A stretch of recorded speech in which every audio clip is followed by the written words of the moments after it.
Laura porte une veste cuisson. Ateliers et chantiers d'insertion à l'appui, Agir est un des nombreux acteurs de solidarité de l'Indre. Chaque année depuis 20 ans, des dizaines de salariés en insertion y reprennent goût au travail et obtiennent de nouvelles compétences professionnelles autour du textile.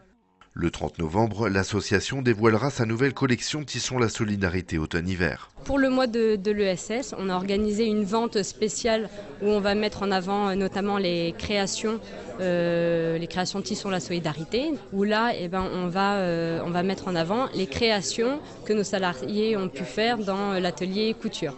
Ce matin, les principaux acteurs locaux présentaient le programme du mois de l'économie sociale et solidaire.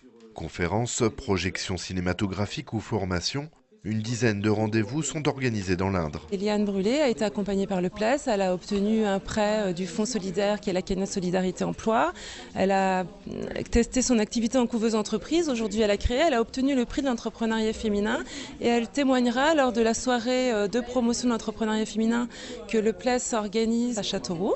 Nous faisons venir à cette occasion une conférencière qui s'appelle Tiffaine Lebègue, qui a écrit la première thèse en France sur l'entrepreneuriat féminin. On a une conférence débat avec la FOL à l'IUT de Châteauroux portant sur le thème des voyageurs, des gens du voyage et des relations avec les habitants pour essayer de faire connaître un petit peu plus leur histoire, la sociologie, enfin leur mode de vie, voilà. Avec 7% de hausse des embauches entre 2006 et 2012, l'économie sociale et solidaire affronte la crise avec succès.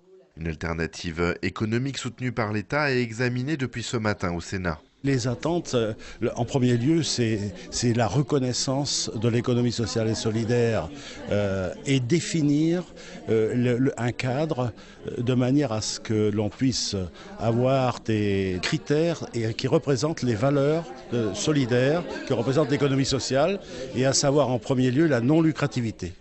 Et ensuite, pour ce qui me concerne, le mouvement mutualiste, la reconnaissance du mouvement mutualiste et aussi de pouvoir faire bénéficier fiscalement ou baisser des taxes en reconnaissant que nous œuvrons pour le bien national. Les manifestations indriennes débuteront le 12 novembre à l'Apollo pour une projection du documentaire Small is Beautiful. Elles s'achèveront début décembre avec Michel Rocard qui présentera sa vision de l'économie sociale et solidaire.